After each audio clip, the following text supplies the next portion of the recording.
Hello, this is AnlineOffline. Welcome back to another casual's quick guide to Call of Duty Mobile. For today's video, we'll be covering the Chicom.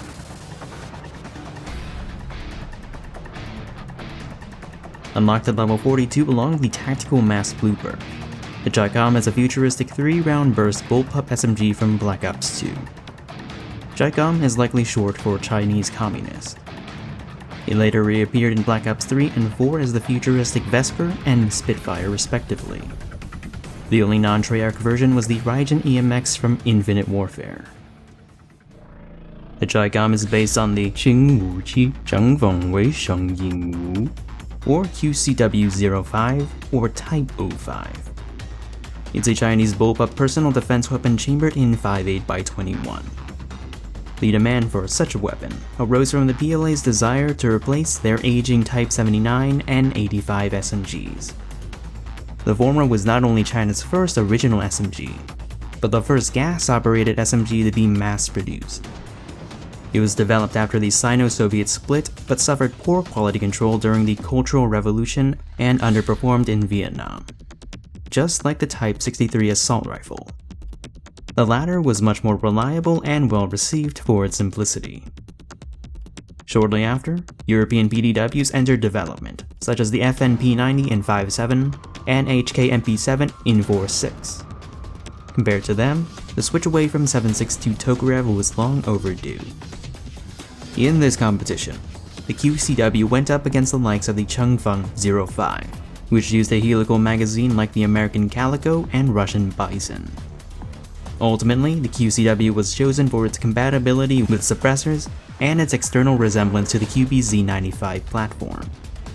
However, it didn't see widespread adoption. Much like the Americans, the PLA realized that instead of mass-producing PDWs, it would be more efficient to shorten their assault rifles. And in the international market, the JS 9mm variant couldn't compete against more established brands. So, the QCW remains as a niche weapon for special forces and SWAT police. A PDW will never penetrate more than a rifle, but such a cartridge can still be of use as a niche conversion for 9mm sidearms. Back to Mobile's Chicom. Base damage per shot is moderately high, with the standard 4, 5, 6 shots to kill on paper. Within its 3-round burst, the fire rate is 800 rounds per minute, with a burst delay of 140 milliseconds. This may seem underwhelming for a 3-round burst gun at first, until you factor in its unique multipliers. Nowhere on the body does it deal base damage. The head is 60% extra damage, and it's possible to achieve a 2-shot headshot in its first range.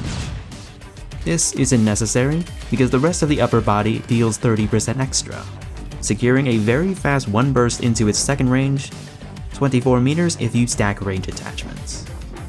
However, such a reward must be earned. Leg shots are 10% less damage and can spoil your time to kill at all ranges. As long as you don't land 2 leg shots, you have an infinite 2 burst potential. In terms of mobility, the Chicom is quite nimble. The ADS time is faster than average and tied with 10 other SMGs in its class. The sprint out time is average for an SMG. The base movement speeds are tied for 3rd fastest in its class along with the Cordite, Fennec, CX-9, and Pharo.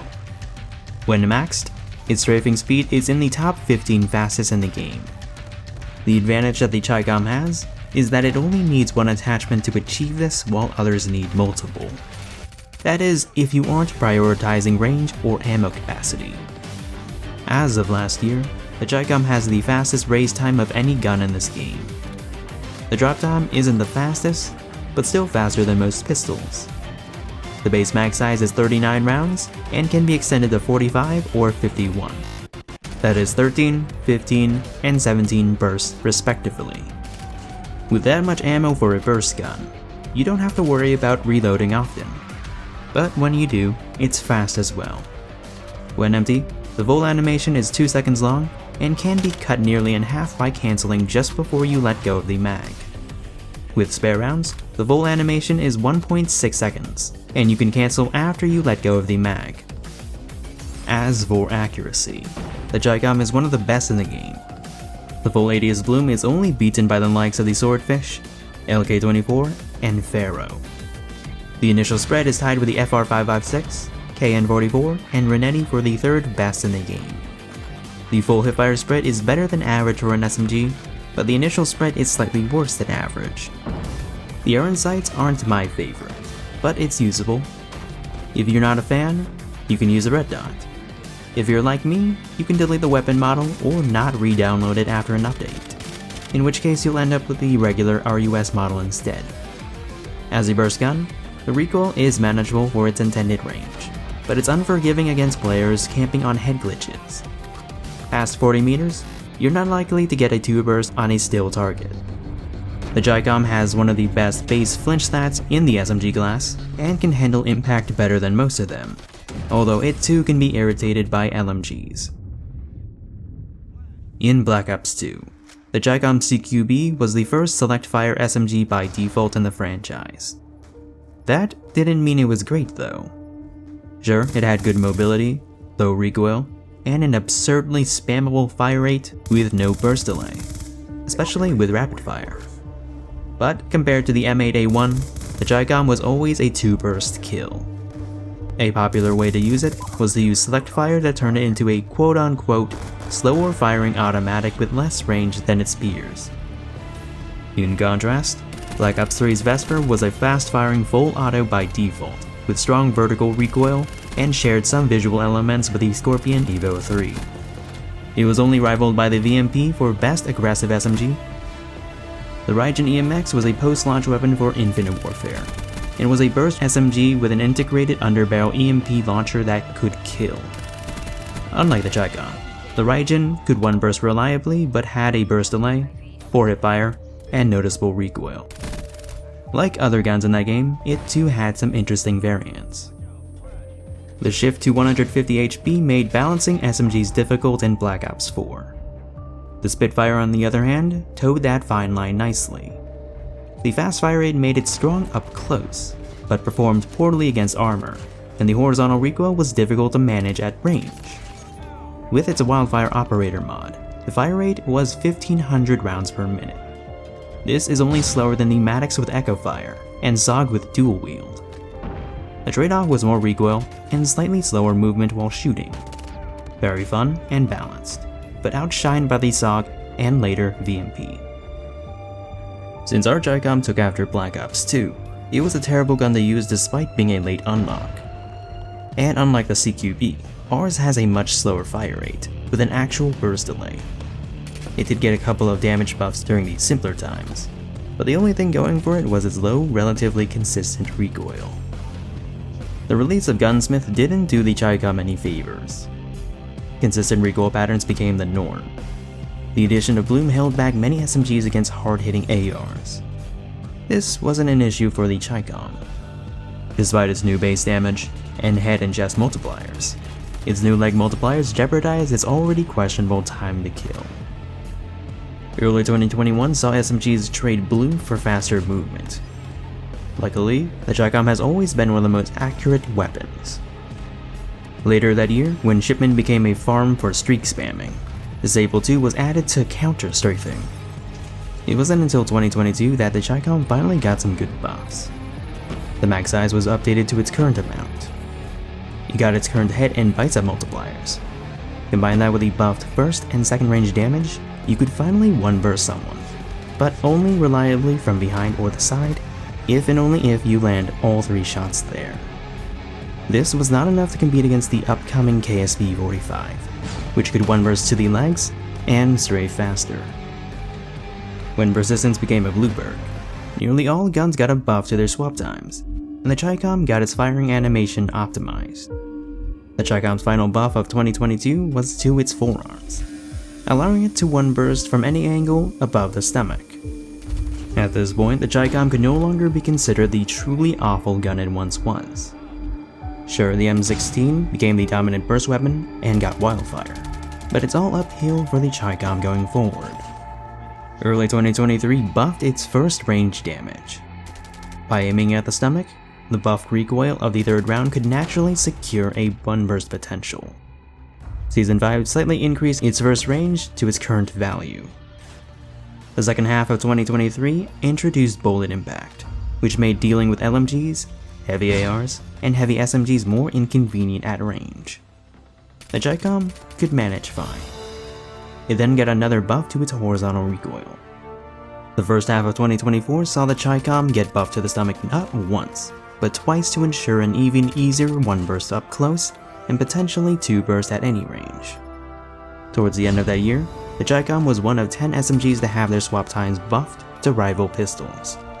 However, most people prefer the CX9 with hollow points, for its range, faster output, and having the fastest max sprint speed at the time. And as of the current season, during this recording, the Chicom could secure a 1 burst into its second range. So, what are my thoughts on the Chicom now?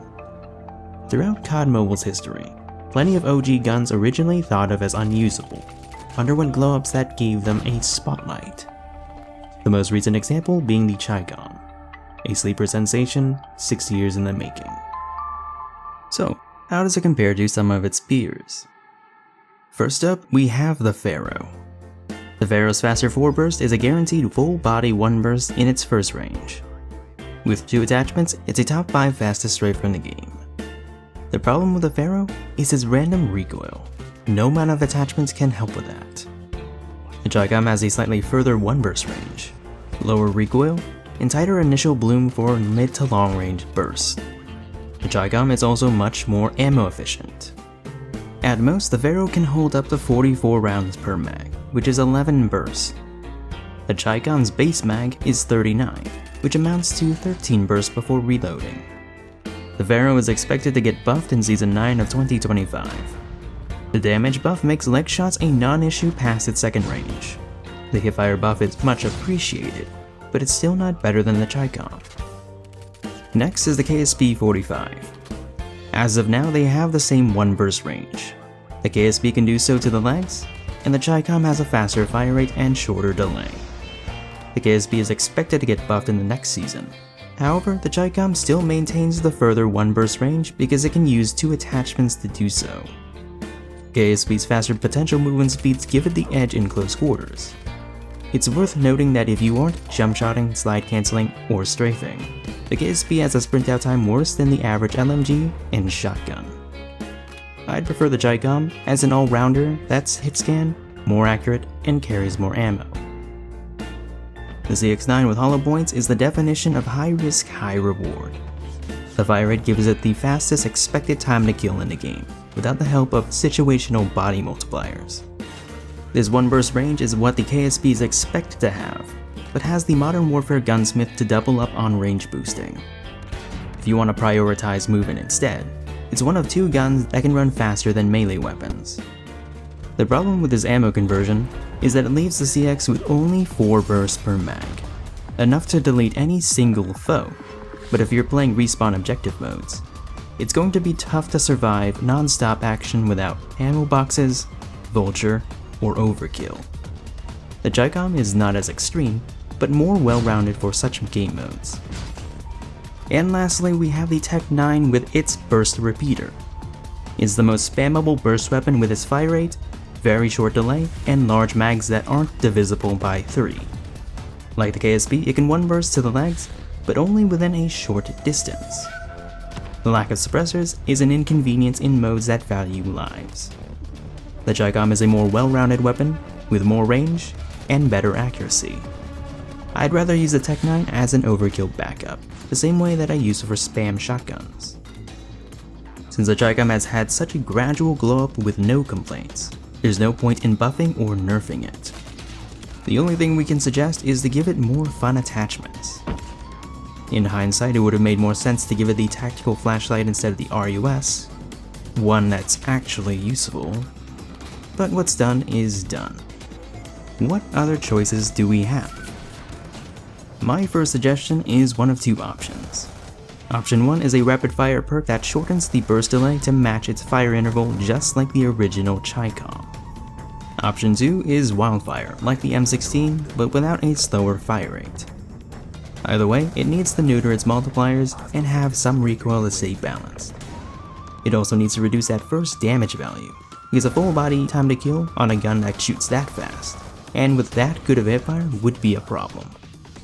The end goal is to have something like the Cordite or CBR that has low flinch and burst level accuracy stats, but harder to use. My other suggestion is to add the Raijin's tactical EMP launcher as a signature underbarrel attachment. Same EMP stats as normal with less range, and the same reload stats as the M4's nuke tube. I don't know about you guys, but I often find myself fighting tooth and nail over a hardpoint against a stacked team that's bunkered down, while my team is playing like it's TDM. Since EMPs go through walls and trophy systems can't, that would make laying siege to OBJs much easier. I think that it would be worth sacrificing one attachment slot, and the Chicom has solid enough stats to manage. But hey, that's just my opinion. This has been a Casual's quick guide. Feel free to suggest what weapons you want to see covered next. My name is An, and I'm off.